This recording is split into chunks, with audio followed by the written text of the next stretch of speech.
ध्यान दें class 10th के स्टूडेंट, आपका मैथ एक्सरसाइज 10.2 में मैंने क्वेश्चन 2 तक सॉल्व कर दिया था। क्वेश्चन नंबर 3 से स्टार्ट करता हूं।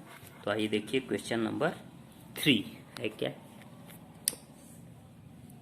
आपके स्कूल में खेल कूद क्रियाकलाप आयोजित करने के लिए एक आयताकार मैदान ABCD में चूने से परस्पर 1 मीटर की दूरी पर पंक्तियां बनाई गई हैं। AD देखिए ABCD में 1 मीटर की दूरी पर ये पंक्तियां बनाई गई हैं। 1 2 3 4 5 6 7 8 9 10, ठीक है।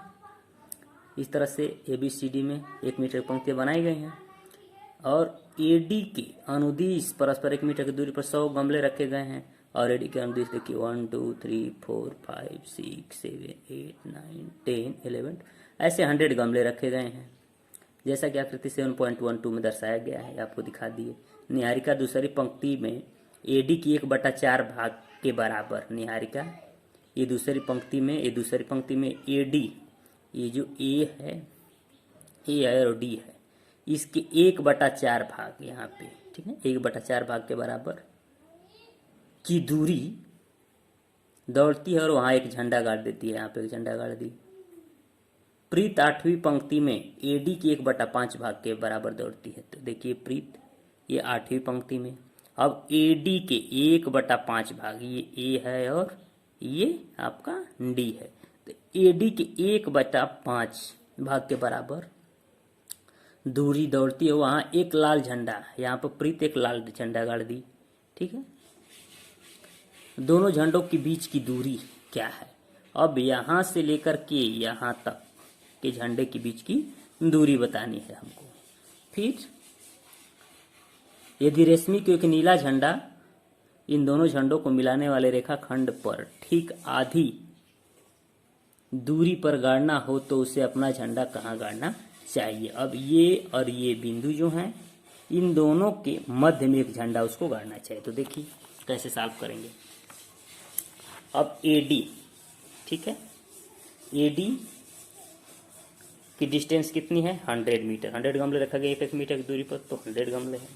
अब निहारिका द्वारा तय की गई दूरी, निहारिका उसका AD का 1/4 भाग तय करती है, तो 100 × 1/4 कर लेंगे तो हो जाएगा। 4 से 100 कैंसिल करेंगे, आ जाएगा 25 मीटर, ठीक ना। फिर अब तो निहारिका का निर्देशांक हो गया 2 और 25, क्योंकि देखिए ये AB एक सच है, तो एक सच पे 2 और इस पे गई वो 25।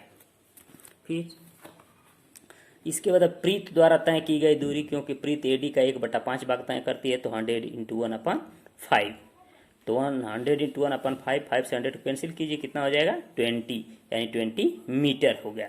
तो अब प्रीत का निर्देशांक क्या हो जाएगा 8 और 20, 8 क्योंकि एक सच पे 8 है और ये AD पे क्या है 20 है, तो AD पे 20 है और ये X पे 8, तो इसका निर्देशांक हो गया 8 और 20। तो दोनों झंडों के बीच की दूरी, तो अब हमको निर्देशांक पता चल गया 225, 8 और 20, तो ये निर्देशांक हो गए 225, 8 और 20, तो ये हो गया X1 Y1, ये हो गया X2 Y2, X2 Y2। तो इन दोनों झंडों के बीच की दूरी, दोनों बिंदुओं के बीच की दूरी क्या होगी, √X2 - X1 का स्क्वायर प्लस Y2 - Y1 का स्क्वायर, तो √X2 - X1 यानी कि 8 - 2, तो 8 - 2 का स्क्वायर प्लस 20 - 25, 20 - 25 का स्क्वायर, तो 8 में से 2 माइनस कीजिए 6 का स्क्वायर, 20 में 25 माइनस कीजिए -5 का स्क्वायर, तो 6 का स्क्वायर करेंगे 36, 5 का स्क्वायर करेंगे 25, तो हो गया √61 मीटर। ये आपकी क्या हो गई डिस्टेंस हो गई। अब इन दोनों झंडों के बीच की दूरी हो गई कितना आपकी √61, √61 हो गई 61 मीटर, ठीक है। अब इसके बाद ये बताना है कि रश्मि को एक नीला झंडा गाड़ना है, तो दोनों झंडों को मिलाने वाले रेखाखंड पर ठीक आधी दूरी के बीच में देखिए, तो ये और ये जो झंडे हैं, ठीक है, निहारिका और प्रीत की जो झंडे के बीच की दूरी उसके बीच में वो गाड़ेगी झंडा, ठीक है। तो ये बीच तो इस तरह से हम पता कर लेंगे, लेकिन आपको क्वेश्चन से सॉल्व करना है। कैसे सॉल्व करेंगे देखिए। तो अब क्या करेंगे कि दोनों बिंदुओं के मध्य बिंदु का निर्देशांक, x1 प्लस x2 अपान 2, y1 प्लस y2 अपान 2। तो x1 2 है और x2 8 है, तो 2 plus 8 upon 2 equal to 5 metre 5। और फिर y1 प्लस y2 25 प्लस 20 अपान 2, तो इन दोनों को प्लस कर दीजिए 45 अपान 2, तो ये हो जाएगा 22.5। अब देखिए रश्मि को अपना नीला झंडा कहाँ पे गाड़ना पड़ेगा, रश्मि को अपना नीला झंडा पांचवी पंक्ति, ठीक है, ये आपकी पांचवी पंक्ति होगी, इसी में 22.5 मीटर की दूरी पर गाड़ेगी। अतः रश्मि अपना नीला झंडा 22.5 मीटर पर गाड़ेगी, ठीक ना, ये आपका हो गया क्वेश्चन नंबर 3 सॉल्व। आइए क्वेश्चन नंबर 4 पे देखिए। क्वेश्चन नंबर 4 क्या है, बिंदु -3, 10 और 6, -8 को जोड़ने वाले रेखाखंड को बिंदु -1, 6 किस अनुपात में विभाजित करता है। तो देखिए कैसे सॉल्व करेंगे। अब देखिए पहले क्वेश्चन नंबर 4, ये आपका बिंदु हो गए ए, मान लीजिए ए है, -3, 10 है और बी है 6, -8 है। तो x1 y1 हो गया, x2 y2 हो गया। तो विभाजन बिंदु का निर्देशांक इसका दिया गया है -1, 6।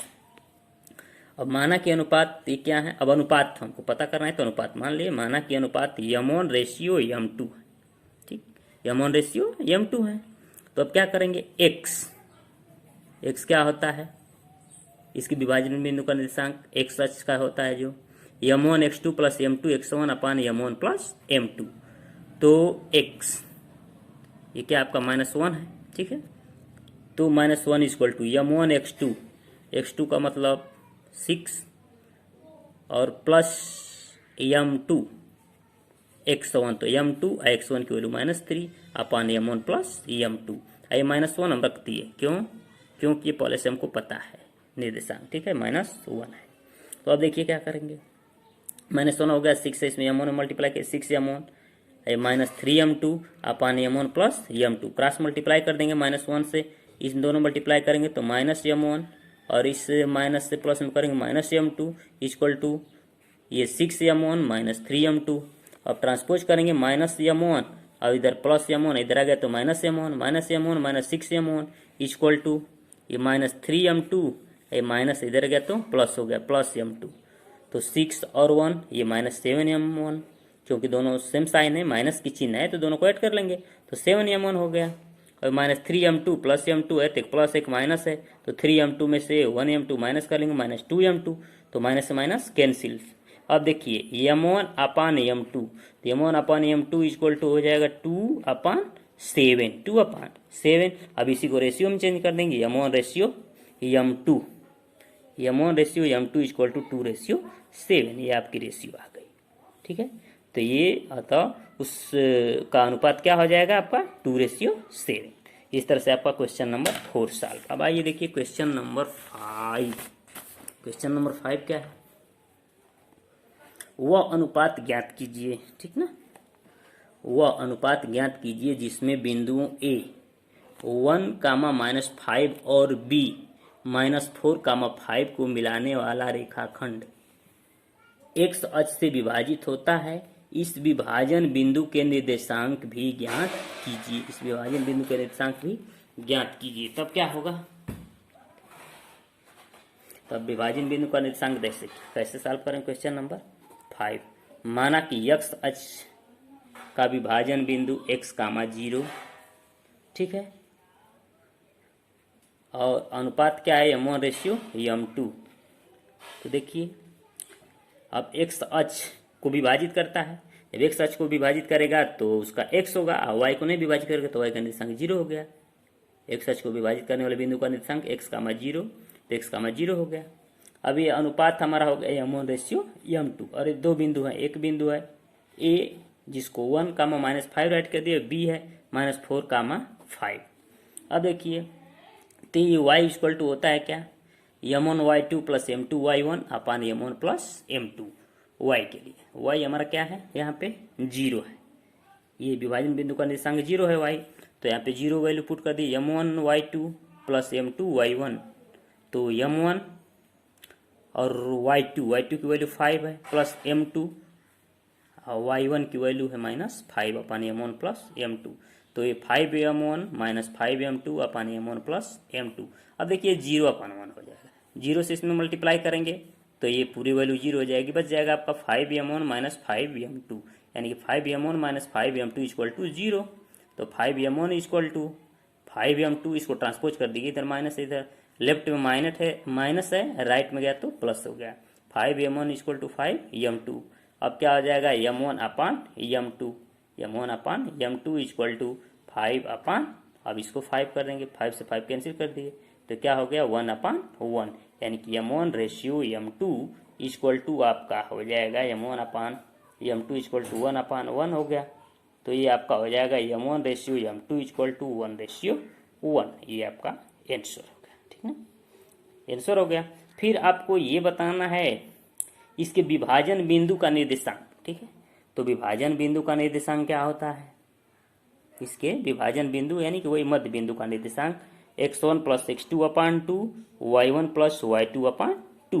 तो देखिए विभाजन बिंदु x1 प्लस x2, x1 की वैल्यू 1 है और x2 की वैल्यू -4 है, तो प्लस माइनस माइनस हो जाएगा 1 माइनस 4 अपान 2, ये हो जाएगा y1 प्लस y2 तो -5 प्लस 5 अपान 2, क्योंकि y1 की वैल्यू -5 है, y2 की वैल्यू +5 है, तो -5 प्लस 5 अपान 2, 1 में से 4 में से 1 माइनस करेंगे -3, तो ये हो जाएगा आपका -3 अपान 2, 5 में से 5 गया 0, 0 अपान 2 की वैल्यू 0, अतः इसके विभाजन बिंदु का निर्देशांक क्या हो गया -3, 0। ये भी आंसर एक हो गया, और एक 1:1 भी आंसर था। इस तरह से आपका मैं 7.2 का क्वेश्चन नंबर 5 सॉल्व कर दिया। बाकी नेक्स्ट वीडियो में। Okay class, thank you.